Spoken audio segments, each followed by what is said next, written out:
John. Obviously, very disappointing. Is there an element of pride about the way you're able to fight back? Probably summed that up pretty well. Until you can get to finals and it's you just after a finals loss, you're disappointed for everybody. It's just what it is. Finals footy are cutthroat elimination finals. It's just you need to put your best foot forward, and I thought for 3 quarters we probably did. I'm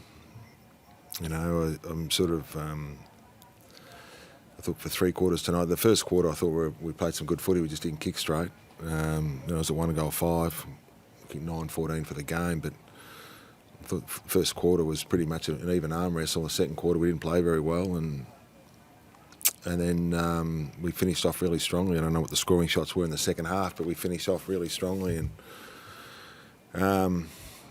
to the players' credit, they kept having a crack, and that's all you can ask. You can just, sometimes you're going to be good enough, sometimes you're not. I know it's really soon after the result and everything, but if you were to compare where you're at now, compared with, say, grand final day last year, do you feel like you're on the same level? Have you gone backwards? Have you, where do you feel you're at? I think even if you stay the same, you're going forward in this competition, because it's so hard to just keep backing up. And I mean, I think I said during the week, there's 50% of the team didn't make it last year, that played finals last year, and it's tough to do. It's tough to do. It's tough to get to a finals campaign each year. And I'll sit back and reflect in a couple of weeks. Right now, I'm sitting here with the hurt of a elimination final, and I thought we had a crack, and I feel sorry for the players and the staff and the supporters, because I think we just didn't quite get there in the end. It seemed like a game of like moments, like especially in that last quarter, just hit moments all over the ground. Did you sort of get the sense that possibly it just came down to, I guess, Carlton just slightly getting the better of those key moments in the end? Yeah, maybe. We kicked 2-5 in the last quarter. It makes a difference, those moments too.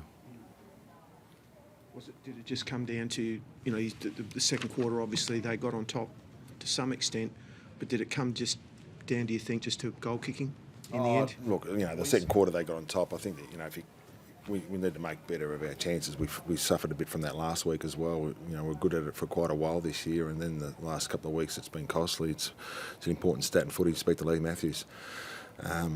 He's a bloke who continually talks about it. In the end, you've got to take your chances, because both teams will have moments. Both teams have moments, and unfortunately, we just didn't take the opportunities when we could have had them. The contested ball in the second quarter, we dropped away by 20, and that really cost us, winning it around the source, and that's been something we need to improve on for the whole year.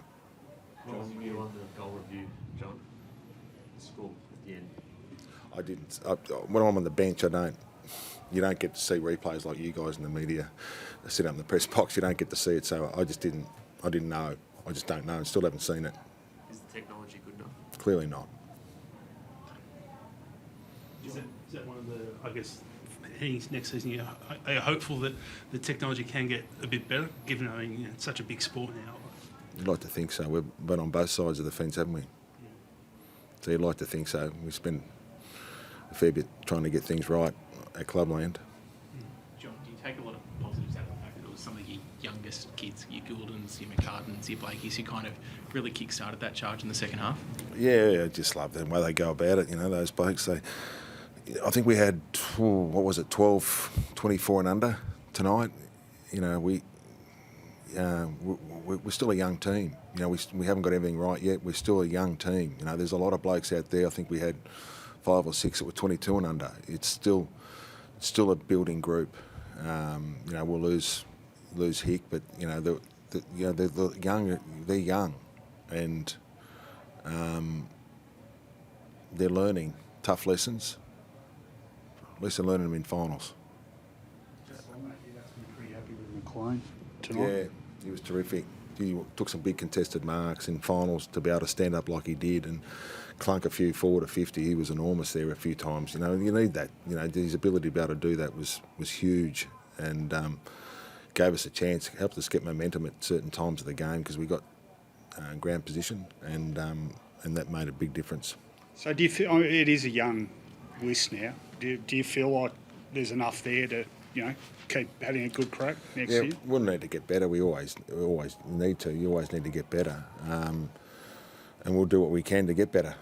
I think we've, you know, I think in the final series, I think if you look at the average ages, I think we're sort of 7th or 8th in the finals or something, and we're a fair way off Collingwood. I think are 3 years or 3.5 years older than us on average. So there's a bit of growth there, we think, but it doesn't just come with age only. It comes with sometimes learning some hard lessons.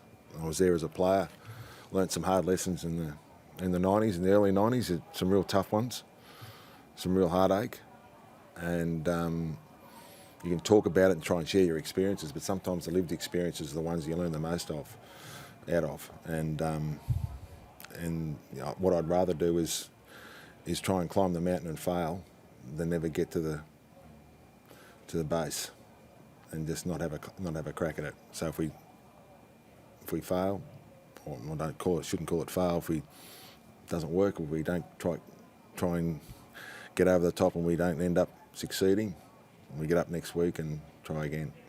I'd rather do that than not have a crack at all.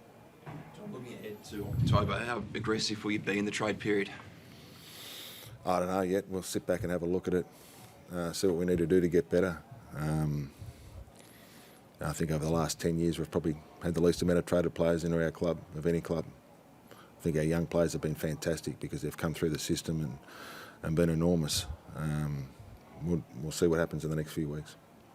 You obviously had your personnel issues at the start there, but one of the lessons you were referring to earlier, obviously you get a bit of a stronger start to the year, because I mean you sort of were, I guess, chasing your tail a bit towards the second half of the year, weren't you?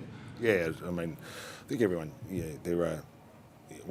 we had an injury sort of hit pre-season that really hurt us in key positions and structural players, and there was, you know, games when we played Millsy at full back, and there was a number of things, a number of challenges we had during the year, particularly to our structural players. I think I counted at one stage, one week we had 10 or 12 key position players out, and that went for a few weeks, and it's just a tough one to get through. And everyone says, oh, one soldier out, one soldier in, but we didn't have any key position soldiers. We just had a few smaller blokes, so we suffered a bit from that at various times, and I just, you know, really feel for the players because they were able to dig in and still keep going and still keep being positive, and I think that's a great tick for them to be able to keep going, and our staff to be able to do what we're able to do at the back end of the year with some of the challenges that we had this year. I think out of the top 22 players, we might have just been second to West Coast as far as best 22 players missing as far as numbers out, so I think that we've showed some great resilience this year. It makes it easy to sell the positives to them for next year. I think you were 15th after round 17, so it's sort of amazing you were in the finals at all, in one respect. Yeah, but once you get there, you get a spot in the starting grid. I thought was really pleased that we're able to have a crack at it and keep going, and to the players' credit and everyone's credit, we're able to do that. Well, once you get here and you lose by a goal, you can't help but thinking, John, a bit more. sorry, you talk about key position players. One especially is not going to be there next year, Lance. How well do you think you're advanced in moving on from him? You know, such a huge presence in your team and such a generational player. How well do you think you're going in terms of the next era, I guess? I think we're going okay. I think that it's hard you never replace a Lance Franklin, so that's obviously everyone knows that. So we need another pre-season where we'll have a go at the 3 young key forwards that we've got and work through that. We picked up a young kid, Jack Buller, from the mid-season draft we're happy with how he's going. So we feel like we've got some of the younger ones there that can come in and need a pre-season together to go that young midfield, and we think we're building a pretty good core of young players there, and it takes a bit of time. Now that your season's over, do you expect to find out from Ben Mackay what his intentions are pretty quickly? Let's just find out how today went. Just lost an elimination final. I'll wake up tomorrow and worry about something else tomorrow. John, You've been doing it for a while. How long do you go into the cave for after the end of a season and finishing this way, or will you turn up Monday morning and get going again? What's it like for you? I think the game forces you to. The game and my wife. Sit at home and feel sorry for myself for a day or two, and I soon get the message to get out there and get on with it. So everyone's laughing, everyone knows how that feels, so you get on with life. Can I just ask you just a quick one? You obviously lost Blakey for about 20 minutes in the first quarter there. Would you like a tweak to the rules where you'd be able to sort of momentarily bring your sub on, and if Blakey's all right, then bring him back off again? Yeah, I think that's a common sense way of dealing with it. I think that's part of the evolution of the game, and I understand why it's not there yet. I think we've come a long way, but I think that'd be an evolution of the game that could be looked at over summer. That and goal review. John, what changed in the second half, particularly, where there was a period in the first half where it seemed like you couldn't get it past half forward, and there was quite a lot of bomb entries. What actually changed? We talked about during the second quarter, we've got to do two things. You've got to win the contest, which we didn't do in the second quarter. That's first and foremost. We just got smacked at the contest by 20. So you've got to get your hands on it. And then once you get your hands on it, it's about shifting the ball around a bit more rather than going straight line. I think early on we probably just went a bit straight line. You feel the pressure of the game, the conditions were pretty slippery. Contest was red hot, so we probably just went a bit straight line for a little bit.